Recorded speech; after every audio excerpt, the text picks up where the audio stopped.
Hello， 大家好，我是 Evelyn。最近呢，我陆续收到了好几大箱书，都是我从国内网购然后寄到美国的。这些纸质书呢，都是我想收藏并且留存起来的。那么话不多说，让我们现在开始吧。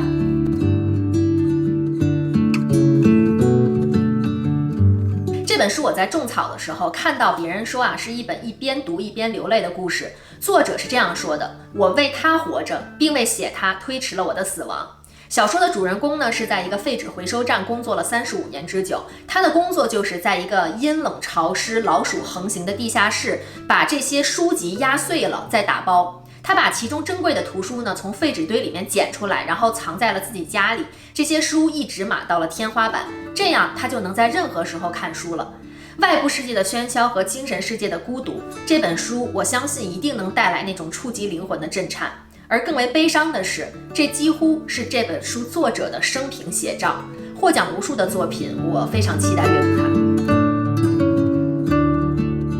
这一本呢，《无尽的玩笑》是今年4月刚刚出版，一发售就火遍全网的书。网上很多人拿它的厚度做文章，说100万字，大家可以看到1138页，确实是不小的体量，拿起来也是沉甸甸的。再加上呢，它没有目录和章节，片段之间呢是用那种神秘的符号隔开的，令很多读者都望而却步。作者华莱士呢可以说是一个天才作家，他自身的戒瘾和治疗的经历为这部小说奠定了写作基础。小说呢设置在未来的美国，以网球、毒品、美加关系这3条主线展开，里面的人呢是对娱乐上瘾、毒品成瘾、酒精成瘾。这也指向了如今这个成瘾的时代，在大众盲目追求物质、金钱、舒适、娱乐这些看似能带来快乐的表象下，谁为内心的空虚买单呢？这本小说让我们思考生活的意义。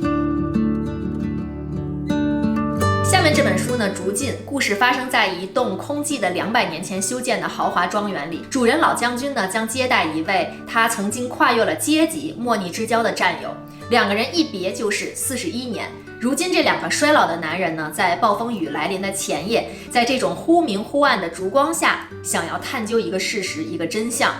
这里面有几个问题：为什么他们41年都没有见面？真相究竟是什么？他们的友谊又是为何破裂的？这些问题我只有读完书才能有答案。作者马洛伊·山多尔出生于奥匈帝国的名门望族，但是他一生都颠沛流离，流亡了41年，客死他乡。我不知道这个数字41是一个巧合还是一个刻意，他现在又出现在了这本书里面。德国文学评论界呢认为他与茨威格齐名，与托马斯曼、卡夫卡并列。我下面介绍的这本书呢，布登伯洛克一家，他是上面提到的德国文学界3位巨头的另外一位作家托马斯曼的作品。这部长篇小说出版于1901年，它是托马斯曼的处女作，出版之后令他一时声名鹊起，奠定了文坛的地位，也由此获得了诺贝尔文学奖。其实我们可以看到，这本书也是相当厚的一个长篇小说，描述的呢是一个家族4代人40多年间的兴衰史。那庞大的家族叙事和叔本华、尼采的这种哲学投影在这本书上面，我觉得非常让人难以置信，这是作者26岁时写下的一部作品。那我也非常期待去阅读这样一个故事。下面的这本书《良心反抗暴力》，我们刚刚说完茨威格，他的书就来了，由奥地利著名的作家史蒂芬·茨威格所写。我们熟知，比如说《一个陌生女人的来信》、《人类群星闪耀时》、《昨日的世界》，都是茨威格赫赫有名的作品。这本书呢，出自他传记系列，讲述了一个坚持自己独立信仰，一生倡导宽容、理性、自由和独立的小人物，在他面对强权的时候的那种无畏的精神。书中呢有这样一句话：任何恐怖势力都不能控制自由灵魂，即使是在最无人性的世纪，也有容纳人性之声的空间。下面和大家推荐的这本书呢是普鲁斯特传，它一共有上下2集。我非常喜欢它这个红蓝配色的封面。那其实大家都知道，去年是普鲁斯特逝世的100周年，译林出版社当时就推出了普鲁斯特追忆似水年华的珍藏版，是那种马卡龙色，书皮是软软糯糯的，非常的清新。那这套书呢也是在100周年纪念日之前刚刚推出的。我们先聊一聊《追忆似水年华》吧。《追忆似水年华》是一部划时代的巨著，它是20世纪世界文坛最重要的小说之一，与《尤利西斯》呢并列为意识流小说的巅峰。《追忆似水年华》这套书呢共有7卷，因为翻译难度实在太高了，时至今日还没有中文的全译本。业内普遍比较认可的是周克希老师和徐和锦老师的译本。那周克希老师他自己用了12年的时间，只翻译了7本中的3卷。他说人生太短，普鲁斯特太长，决定就是终止这个翻译的工作了。那这套普鲁斯特传呢，我觉得可以是作为一个辅助阅读，让我们更好的去理解《追忆似水年华》这部作品。这本书它从普鲁斯特的家世、求学、郊游、阅读等等方面入手，从他年轻的创作当中发掘后来进入《追忆似水年华》的诸个主题、形象、人物的现实来源，它反映了我们所能知道的普鲁斯特的生平。如果用一句话概括，就是普鲁斯特的心灵史、成长史，也是《追忆似水年华》的生成史和创作史。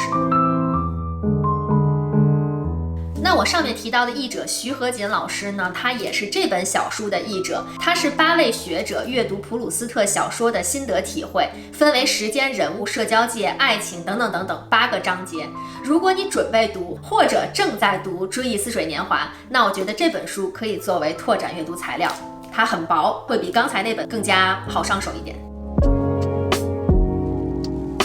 这本书呢，福柯的生死爱欲，我之前买了福柯的3本书性经验史、规训与惩罚、自我技术，我想搭配这一本传记呢进行组合阅读。福柯的名字被奉为学术界的典范，他是反抗精神的守护神。其实不服管3个字可以说是福柯整个人生个性的一个浓缩。这本福柯的传记从书名就让人产生了非常丰富的猎奇联想。有人说它是一本传记，却又不同于一般的传记，这得益于这个作者詹姆斯·米勒，他有非常深厚的哲学功底，让他区别于以往传记那种歌功颂德的叙事。米勒对他的形象塑造很少，而是围绕各个时期的著作和思想变化展开，勾勒出同时代知识分子的思想环境和整个社会流向。其实新共和就这样描述，他讨论了疯癫、死亡和同性恋，尤其是用大量形象生动甚至近乎感官层面的细节描述了施虐与受虐文化。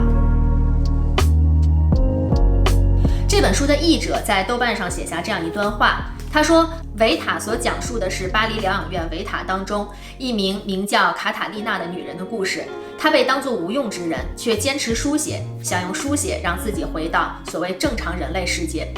人类学者试图还原他的人生故事，弄清楚他如何从一个社会人沦为维塔当中失去所有连接的无人认领的生命的一员的，牵扯出了巴西这个国家的经济政治结构转型、医疗制度和精神卫生政策的发展，以及这一切共同作用之下人的道德世界的变化。当家庭、机构、化学物质和经济体系成为共谋，一个人如何能逃离社会性死亡的黑洞？如果读完这本书，会发现这个追问也可以换一种说法：当家庭、机构、化学物质和经济体系成为共谋，任何人都可能陷入社会性死亡的黑洞。我觉得译者的这一段话能让我们初步了解维塔讲的是什么样的故事，我们每一个人都可能是维塔当中的一份子。下面这本书呢，《土星之环》，非常的轻，非常小的一本，它是塞巴尔德4部曲之一，记录了作者在英国东海岸徒步旅行的经历和旅途中的所见所思所感。乍一看呢，它是一部游记，但是它其实涉及了非常多的领域，包括不限于文学、艺术、历史、自然科学等等。它的文笔非常的优美。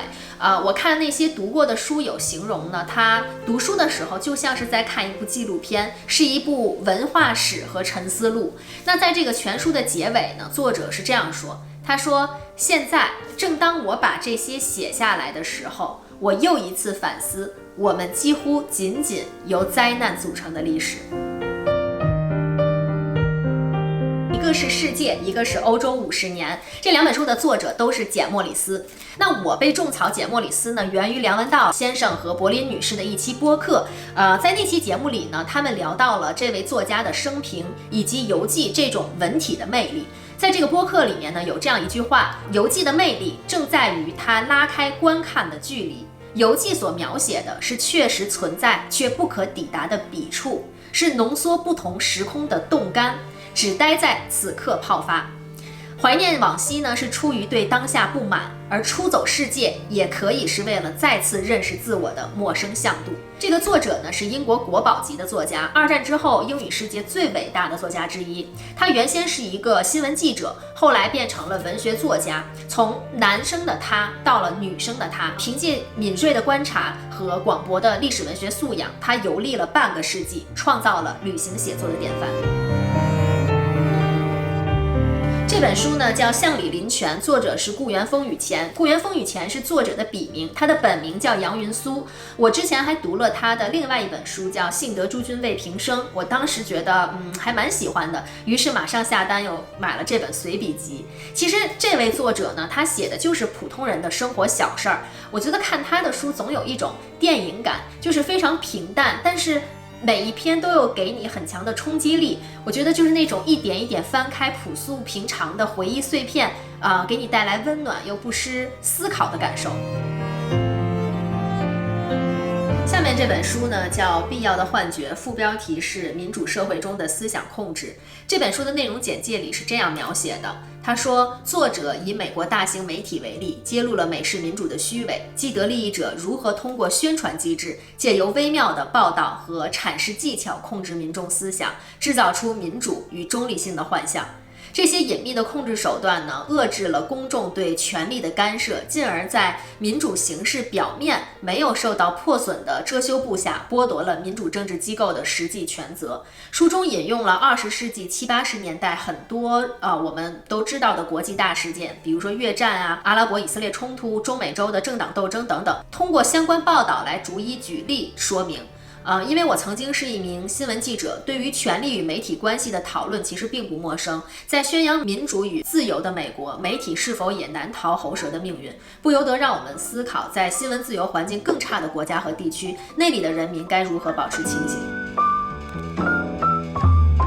下面这套书呢，哇，你们能看到吗？一共有7册，都是由同一个作家写的。这个作家叫做林达。其实林达呢，他是一对美籍华人夫妇合用的笔名，他们是1991年移居美国的。其中呢，近距离看美国系列是他们最出名的一套作品，一共有4册，是绝佳的美国历史、人文、政治的入门书籍。他们有讲到作为新移民的种种困境，比如说成为边缘人的苦闷啊，遭遇文化冲突他们是如何应对的。但这也让这2位作家可以保持在一个不近不远的距离，客观地观察中美2个大国的差异。我曾经呢用电子书读过他们的一些作品，我非常喜欢他们那种流畅和亲和的叙事方式。比如近距离看美国系列，其中有2本书，他们都是以这种书信的方式展开的，阅读的时候就像是和一位老友对话，作者始终保持着一种冷静客观的态度，深入浅出。